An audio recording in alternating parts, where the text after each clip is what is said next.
lasted 35 years with 2 kids and both working full-time jobs and everything like that. Those are oftentimes the excuses that people give to let the romance and the spark die out. How would y'all say y'all have kept the spark alive or kept the romance alive, per se, all these years?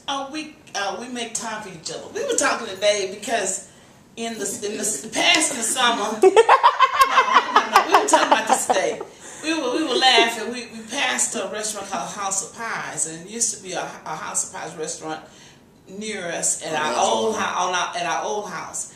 And in the summer, our relatives, for some reason, because I was a teacher and my husband was an educator, they would send out their kids to spend the summer, like 2 or 3 weeks with us. And so we had 2 kids, but sometimes we had 8, 9 kids at our house at one time. Talking about this one summer in particular, it was like 8 or 9 kids at our house at one time.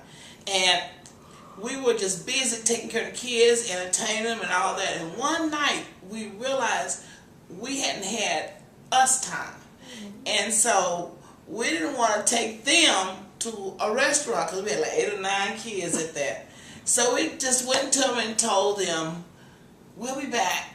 And we got in the car and we went to the restaurant. House of Pies. House of Pies. And sitting and relaxed and talked and laughed and talked. And then we came back and they just still busy playing their video games. And they didn't know that we had snuck away for a date together. Aww. And everything. They didn't know that. But see, even when kids, like when my kids would go to sleep, when we were in the old house, in the middle of the night, I would get up and go check on their rooms and check on them. When we first moved here, I would go up there, but then I got so I didn't want to walk up them stairs, so I just put on them. Yeah, but I would always check on them. But we would always have, the kids would go to bed. That's when we had our time. We'd go to the back room, sit back, we had the TV in the room, we'd sit and watch a little TV and sit and talk about our day and stuff. But we never, one thing about us, we didn't bring, when I had hard days or hard basketball games or hard football games, we didn't bring our work home with us. That's true. I never sitting down at a trouble with a student in the school. Never came home talking to my wife about it, fussing about it. That's true. It's just truth. I purposely kept my work separate from my home. And whatever problems was at school, I left it at school. And I didn't discuss like things that might have been getting next to me or whatever at school. I dealt with it at school and I left it at school because I wanted my home to stay home. I didn't want to take anything negative from home to school. So I kept those 2 lives separate, and because my home was my sanctuary. And I valued my family. I valued my relationship with my husband. I valued my relationship with my family and friends and my children. So I didn't want to add stress in my home life to something that was happening at school, because once I walked away, whatever was going on at school stayed at school. And I was not going to allow that to enter into my home. And as far as the kids were concerned, when I used to go to football games. I used to go when I go places. When Kemp was a little baby, he went everywhere I went. I went to fraternity meeting one time. He was a little diaper. I put him on the pool table. We was having a meeting. He was on the pool table throwing balls in the holes. Playing, He still does that. McGregor one weekend driving by myself, and the Lord spoke to me and said, "You start spending time with your daughter." And so I started dropping her off at school every day. So until she was a senior, from that then, she was a little girl in the elementary school, till she was a senior, I would drop off at school every day. Really? He did that? All the way till I graduated. And I would pick her up in the evenings and stuff, and she, even now. Talking about Ephesians 5, now the first verses 21 to 24 talk about wives being submissive unto their husbands. So what is your advice as a wife of several decades, 35 years, how to be submissive to your husband? The Lord had to show me that I had to allow my husband to be my head, my covering. And he had to show me that. And I had to learn after after not listening to my husband in a certain financial situation, and when my husband, I wanted to invest into a daycare, and my husband kept telling me no, no, no, no, and I just kept not listening, because I wanted to do this, and really I wasn't even listening to the Lord, because deep inside I knew this wasn't going to be a good investment, but I just felt that I had to learn to trust the Lord. And anyway, through all of that, and going, investing into this daycare, and the daycare wasn't a good investment, and I had to get out of that daycare business at that time and all that, and I was spending time with the Lord afterwards, just devastated about closing the daycare, and the Lord just started showing me. He was speaking to me through my husband. And I was dismissing my husband because at the time I didn't think he was spiritual enough. I said, oh, he don't even pray. He doesn't even pray. But God was showing me he's a God of order. And my husband was over me, my covering. And God can speak through whomever he chooses to speak through. And by him being a God of order, he was speaking to my husband concerning my decision for that daycare. And God, in my quiet time, reflection time, he revealed that to me. I was speaking to you all along, telling you no. And I realized that I had to listen to my husband. God is God, and he's going to speak to me.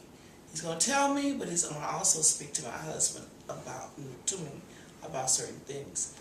And so I'm not saying I got it right 100% after that, but I actively started trying to listen. I started asking Vernon, what do you think about such and such a, and he would say things, and it would just be just like what he said.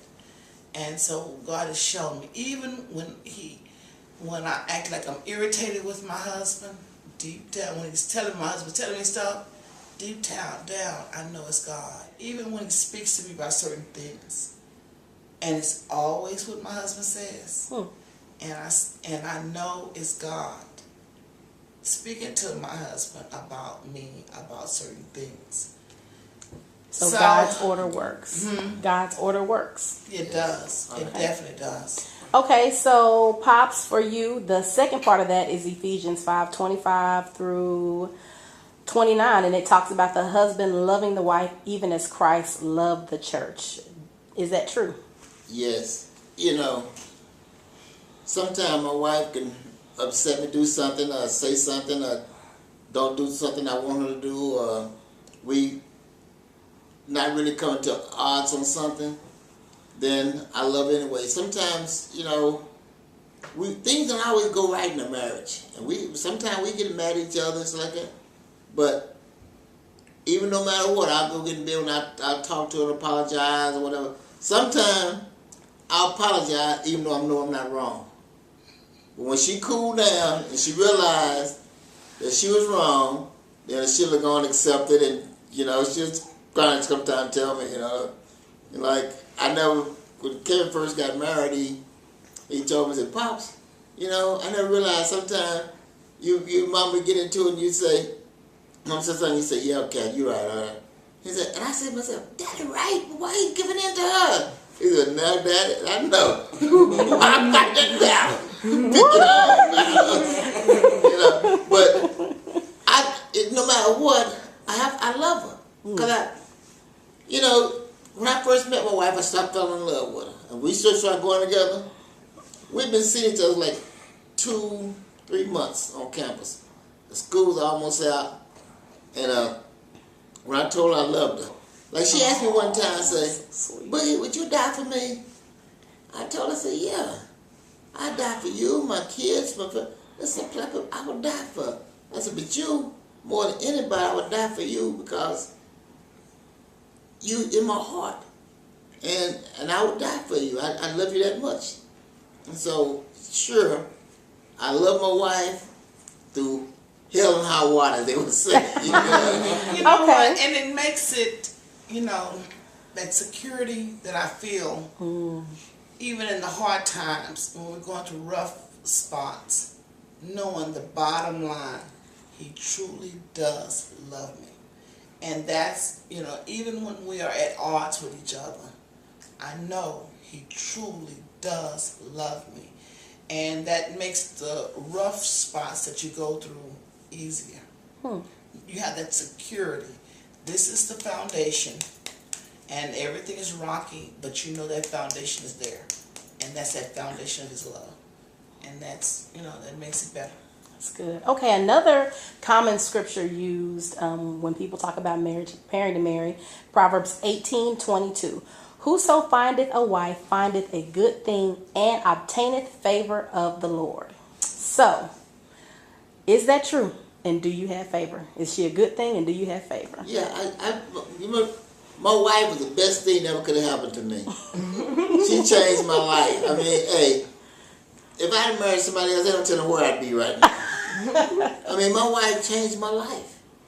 Like she said, I was a little wild, and I, you know, had little women, and I fraternity, and thought I was way up here, and she changed me. We little by little, she molded me. I never tipped. You know, I didn't know tipping. Well, I'm gonna tell you an example of how she changed me. We were on a vacation one time, and she stopped. Someone go buy me a bottle of water. I'm not buying no water. I mean, it's like, I'm a country boy. I ain't gonna buy no water. Now we keep bottled water in the house, you know, like, you know. But she changed me. She, you know, like, groom, you know, shave before you go anywhere. Make sure you're looking good. Make sure you got nice clothes, fresh jeans. She changed me. I was just walk around like, hey. And so she's been good for me. She's been very good for me. And the changes were for the good. The changes were for the good. The Lord changed him.